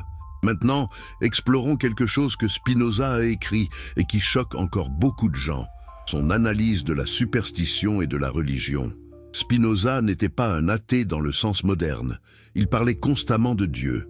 Mais son Dieu était si radicalement différent du Dieu traditionnel que beaucoup l'accusaient d'athéisme déguisé. Pour Spinoza, la superstition naît de la peur et de l'ignorance. Quand les gens ne comprennent pas les causes naturelles des événements, ils inventent des explications surnaturelles. Quand ils ont peur de l'avenir incertain, ils imaginent des êtres puissants qui pourraient les protéger s'ils sont apaisés. Et ensuite, des institutions se construisent autour de ces croyances. Et ces institutions ont intérêt à maintenir les gens dans la peur et l'ignorance pour préserver leur propre pouvoir. Cela semble cynique, peut-être.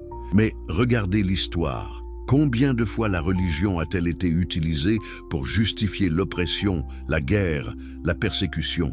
Combien de fois les autorités religieuses ont-elles résisté à la diffusion de la connaissance parce qu'elles menaçaient leur pouvoir? Combien de fois ont-elles maintenu les gens dans la peur de la damnation éternelle pour contrôler leur comportement? Mais Spinoza ne rejetait pas toute religion. Il distinguait entre la religion véritable et la superstition. La vraie religion, disait-il, ne concerne pas les croyances théologiques complexes ou les rituels élaborés. Elle concerne simplement la justice et la charité. Aimer votre prochain, agir avec intégrité, vivre vertueusement. Si votre religion vous mène vers cela, elle est bonne, quelles que soient ses croyances particulières. Si elle vous mène vers l'intolérance, la haine ou l'exploitation, elle est nuisible, peu importe à quel point elle prétend être orthodoxe. Et il proposait quelque chose de vraiment radical pour son époque, la complète séparation de la théologie et de la philosophie. La théologie, disait-il, concerne l'obéissance et la piété. Elle utilise le langage de l'imagination pour inspirer les gens à agir moralement. C'est bien, c'est utile. Mais elle ne devrait jamais prétendre nous dire la vérité sur la nature de la réalité. C'est le domaine de la philosophie et de la science. Confondre les deux, c'est corrompre les deux. Quand la théologie essaie de dicter la vérité scientifique, vous obtenez des désastres comme la condamnation de Galilée. Quand la philosophie essaie de prescrire la moralité comme si c'était une vérité métaphysique, vous obtenez des systèmes rigides qui ne correspondent pas à la diversité de l'expérience humaine. Cette séparation que Spinoza proposait est maintenant un principe fondamental dans de nombreuses démocraties modernes. La séparation de l'Église et de l'État, la liberté de conscience, l'idée que l'État doit protéger le droit de chacun à croire ce qu'il veut tant qu'il obéit aux lois justes. Ces idées pour lesquelles Spinoza a été persécuté sont maintenant considérées comme des droits humains fondamentaux. Parlons maintenant de quelque chose de profondément pratique. Comment Spinoza nous aide à gérer le désespoir? Parce que, soyons honnêtes, vous avez probablement ressenti le désespoir à un moment ou à un autre. Ce sentiment que rien n'a de sens, que vos efforts sont inutiles, que vous êtes piégé dans une vie qui ne va nulle part, que même si les choses s'améliorent temporairement, elles empireront à nouveau. Le désespoir, pour Spinoza, est une tristesse basée sur l'idée d'un événement futur dont l'issue est douteuse.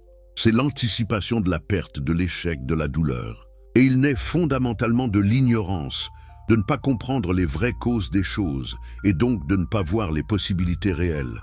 Mais voici ce qui est fascinant. Spinoza ne combat pas le désespoir avec l'optimisme. Il ne dit pas « pensez positif » ou « tout ira bien ». Il dit quelque chose de beaucoup plus profond. Acceptez que vous ne savez pas ce qui va arriver et comprenez que quoi qu'il arrive, ce sera nécessaire. Et dans cette nécessité, il n'y a pas d'échec absolu parce qu'il n'y a pas de vrai absolu contre lequel mesurer. Vous pensez avoir échoué? Seulement parce que vous aviez une idée de comment les choses devraient être. Mais d'où vient ce devrait? De vos désirs, de vos peurs, de votre conditionnement social. Ce n'est pas la réalité. La réalité est simplement ce qui est. Et ce qui est contient toujours les graines de ce qui sera. Chaque soi-disant échec porte en lui les causes de votre prochaine transformation. Cela ne signifie pas acceptation passive. Cela signifie action consciente à partir d'un lieu de compréhension plutôt que de désespoir. Au lieu de « tout est terrible et sans espoir », vous dites « voici où je suis maintenant, quelles sont mes options réelles et comment puis-je agir de manière à augmenter ma puissance d'exister ?» Cette subtile reformulation change tout, parce que maintenant, vous n'êtes plus une victime impuissante.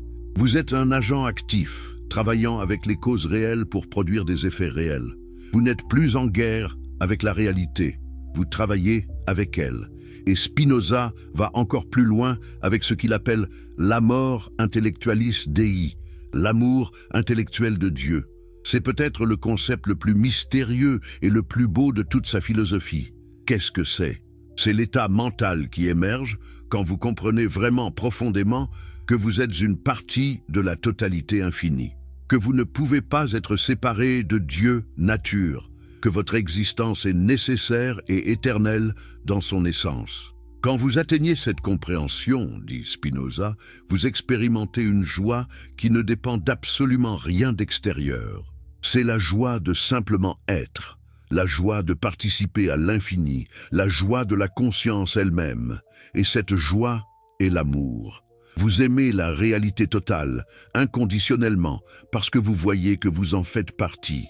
Et voici la partie vraiment extraordinaire. Spinoza dit que cet amour intellectuel de Dieu est en fait l'amour de Dieu pour lui-même, parce que vous n'êtes pas séparé de Dieu. Donc quand vous, en tant que partie de Dieu, aimez la totalité de Dieu, c'est Dieu s'aimant lui-même à travers vous. Le chercheur et le cherché, l'amant et l'aimé sont la même chose. Cela peut sembler abstrait, mystique, difficile à saisir. Mais certaines personnes rapportent avoir expérimenté des moments qui ressemblent exactement à ce que Spinoza décrit. Des moments où la séparation entre vous et le reste de l'existence semble se dissoudre, où vous ressentez une connexion profonde avec tout, où une paix et une joie profonde émergent sans raison externe. Les mystiques de différentes traditions décrivent quelque chose de similaire, bien qu'avec des vocabulaires différents. Spinoza offre un chemin philosophique rationnel vers ce qui est essentiellement une expérience mystique. Il dit « Vous pouvez arriver à cet état non pas à travers des rituels, des drogues ou des pratiques ésotériques, mais simplement à travers la compréhension rationnelle de plus en plus profonde. En comprenant la nature, vous vous comprenez. En vous comprenant, vous comprenez votre unité avec la nature, et dans cette compréhension, vous expérimentez la béatitude. Maintenant, soyons honnêtes. Est-ce que tout le monde peut atteindre cet état? Spinoza lui-même admettait que peu de gens y parviennent. Pourquoi? Parce que cela demande une discipline intellectuelle et émotionnelle extraordinaire. Cela demande de remettre en question toutes vos croyances les plus chères. Cela demande de faire face à des vérités difficiles sur vous-même et le monde. Cela demande de persister dans la compréhension même quand c'est douloureux ou effrayant. Mais Spinoza croyait aussi que même de petits pas sur ce chemin ont de la valeur. Même si vous n'atteignez jamais la compréhension complète et l'amour intellectuel de Dieu, chaque moment de clarté, chaque instance de compréhension authentique, chaque fois que vous transformez une passion en action, vous devenez plus libre, plus puissant, plus vous-même. Et cela nous amène à la conclusion de notre voyage à travers l'univers de Spinoza. Qu'avons-nous appris? Nous avons appris l'histoire d'un homme qui a eu le courage extraordinaire de penser par lui-même malgré toutes les pressions pour se conformer, qui a été excommunié, persécuté, censuré, mais qui n'a jamais trahi ses convictions, qui a vécu simplement et est mort jeune, mais qui a laissé un héritage qui continue de transformer des vies des siècles plus tard. Nous avons appris une vision de la réalité radicalement différente, une vision où il n'y a qu'une substance infinie, où Dieu et la nature sont identiques, où tout ce qui arrive, arrive nécessairement, où le libre arbitre est une illusion, mais la liberté est possible à travers la compréhension, où l'esprit et le corps sont une seule chose. où les émotions peuvent être transformées par la connaissance, où la vraie vertu est la puissance, pas la répression. Nous avons appris un chemin pratique pour vivre. Observez vos émotions sans jugement. Cherchez à comprendre les causes. Transformez les passions passives en actions actives. Agir selon votre nature la plus profonde. Aimer la réalité telle qu'elle est. Vivre sous la perspective de l'éternité. Trouver la joie dans la simple participation à l'infini. Mais surtout, nous avons appris qu'il y a une alternative à la façon dont la plupart d'entre nous vivent. Une alternative à la guerre constante avec nous-mêmes et le monde. Une alternative à la culpabilité, la honte, le ressentiment et le désespoir qui empoisonnent tant de vies. Une alternative basée sur la compréhension, l'acceptation et l'amour de ce qui est. Allez-vous adopter cette vision? C'est à vous de décider. Personne ne peut faire ce travail pour vous. Spinoza lui-même dirait que vous êtes déterminé dans votre réponse par tout ce que vous êtes, tout ce que vous avez vécu, toute votre capacité actuelle de comprendre. Si ces idées résonnent en vous, c'était nécessaire. Si elles vous rebutent, cela aussi était nécessaire. Mais peut-être, juste peut-être, quelque chose a changé en vous pendant ce voyage. Peut-être voyez-vous maintenant vos problèmes sous un angle légèrement différent. Peut-être ressentez-vous un petit espace entre vous et vos émotions habituelles. Peut-être comprenez-vous un peu mieux pourquoi vous êtes comme vous êtes et pourquoi les autres sont comme ils sont.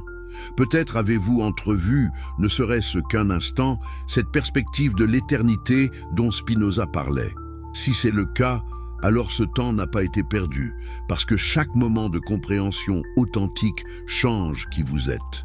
Pas dramatiquement, pas immédiatement de manière visible, mais profondément et permanemment. La compréhension, une fois acquise, ne peut pas être perdue. Elle devient partie de la structure de votre être. Et peut-être commencerez-vous à vivre un peu différemment. Peut-être qu'au lieu de maudire vos circonstances, vous commencerez à demander ce qu'elles peuvent vous apprendre. Peut-être qu'au lieu de vous haïr pour vos faiblesses, vous commencerez à comprendre d'où elles viennent et comment travailler avec elles. Peut-être qu'au lieu de craindre obsessivement la mort, vous commencerez à vivre plus pleinement le présent. Peut-être qu'au lieu de ressentir les autres, vous commencerez à voir les causes qui les déterminent et à ressentir de la compassion.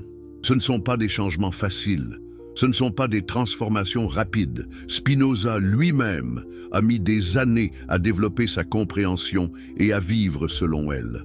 Mais c'est un chemin qui mène quelque part de réel. Un chemin qui a été testé et validé non seulement par l'expérience de Spinoza lui-même, mais par les innombrables personnes au fil des siècles qui ont trouvé dans ces idées une voie vers une vie plus libre, plus puissante, plus sereine.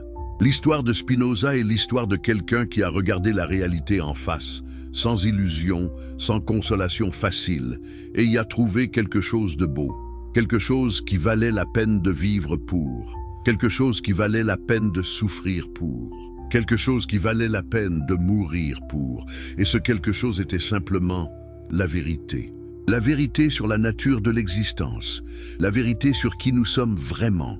La vérité sur ce qui est possible pour un être humain qui a le courage de comprendre. Et maintenant, cette vérité est disponible pour vous. Pas comme un dogme à accepter aveuglément. Pas comme une doctrine à suivre servilement, mais comme une invitation à voir par vous-même, à examiner votre propre expérience, à tester ces idées dans le laboratoire de votre propre vie, à découvrir si elles tiennent, si elles transforment, si elles libèrent. Vous êtes une expression unique de la substance infinie. Il n'y a jamais eu et il n'y aura jamais quelqu'un exactement comme vous. Votre perspective, votre expérience, votre contribution à la totalité est irremplaçable. Et dans cette unicité nécessaire se trouve votre dignité absolue. Rien ne peut vous l'enlever, aucun échec ne peut la diminuer, aucun succès ne peut l'augmenter. Elle est simplement le fait de votre existence même. Et votre travail, si vous choisissez de l'accepter, est de devenir de plus en plus pleinement ce que vous êtes. Non pas en vous forçant à être quelque chose que vous n'êtes pas, non pas en réprimant votre nature, mais en la comprenant de plus en plus profondément, en voyant clairement les causes qui vous ont fait tel que vous êtes, et en travaillant consciemment avec ces causes pour devenir plus puissant, plus libre, plus aligné avec votre essence la plus profonde. C'est le message final de Spinoza. C'est son cadeau à travers les siècles. Acceptez que tout ce qui est arrivé devait arriver. Acceptez que tout ce qui arrivera, arrivera nécessairement. Mais dans cette nécessité, trouvez votre puissance. La puissance de comprendre, la puissance d'agir consciemment, la puissance d'aimer la réalité inconditionnellement, la puissance d'être pleinement, complètement, magnifiquement vous-même. Votre voyage continue, les défis continueront. La vie continuera avec toute sa complexité, sa beauté et sa difficulté. Mais maintenant, vous avez peut-être un nouveau compagnon sur ce voyage. Non pas Spinoza l'homme, mort il y a longtemps, mais Spinoza l'idée, Spinoza la perspective, Spinoza le chemin. Un chemin qui mène de la servitude à la liberté, de la confusion à la clarté, de la résistance à l'acceptation, du désespoir à la joie. Et peut-être, dans vos moments les plus calmes, quand vous cessez de résister et commencez simplement à être, vous sentirez ce que Spinoza a senti, cette connexion profonde avec tout ce qui est, cette paix qui ne dépend de rien, cette joie d'exister, cet amour de la réalité elle-même. Et dans ces moments, vous saurez que Spinoza avait raison, que vous êtes vraiment une partie de l'infini, que vous êtes vraiment éternel dans votre essence, que vous êtes vraiment, en ce moment même, Dieu ou la nature se connaissant à travers votre conscience unique. C'est la promesse, c'est la possibilité, c'est votre héritage en tant qu'être humain capable de comprendre. Allez-vous le réclamer? Allez-vous faire le travail difficile de voir clairement?